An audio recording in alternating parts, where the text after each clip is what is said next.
തെരഞ്ഞെടുപ്പിന് മുന്നോടിയായി രാഷ്ട്രീയ പാർട്ടികൾ നൽകുന്ന സൗജന്യ വാഗ്ദാനങ്ങളിൽ വിമർശനവുമായി സുപ്രീം കോടതി.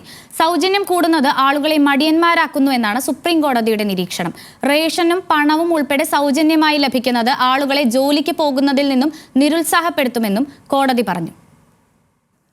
ഒരു ജോലിയും ചെയ്യാതെ പണം കൈകളിലെത്തുകയും സൗജന്യ റേഷൻ നൽകുകയും ചെയ്യുന്നതിലൂടെ ജനങ്ങളെ കൂടുതൽ മടിയന്മാരാക്കുകയാണെന്നാണ് സുപ്രീം കോടതിയുടെ പരാമർശം.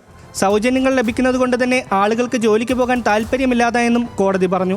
നഗരപ്രദേശങ്ങളിൽ കഴിയുന്ന വീടില്ലാത്ത ആളുകൾക്ക് അഭയം നൽകുന്നത് സംബന്ധിച്ച കേസ് പരിഗണിക്കുന്നതിനിടെയാണ് ജസ്റ്റിസുമാരായ BR ഗവായി, അഗസ്റ്റിൻ ജോർജ് മസി എന്നിവരുടെ ബെഞ്ചിന്റെ നിരീക്ഷണം.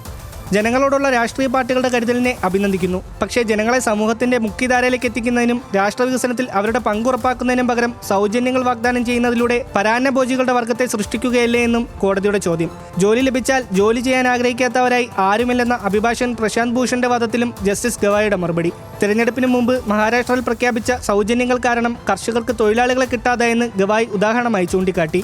ഇതാദ്യമായല്ല സുപ്രീം കോടതി സൗജന്യങ്ങൾക്കെതിരെ സംസാരിക്കുന്നത്. കഴിഞ്ഞ ഡിസംബറിൽ ഭക്ഷ്യസുരക്ഷാ നിയമപ്രകാരം 81 കോടി ജനങ്ങൾക്ക് സൗജന്യമോ സബ്സിഡിയോ നൽകുന്നുണ്ടെന്ന് കേന്ദ്രം സുപ്രീം കോടതിയെ അറിയിച്ചപ്പോഴും കോടതി ഒരു നിരീക്ഷണം നടത്തിയിരുന്നു.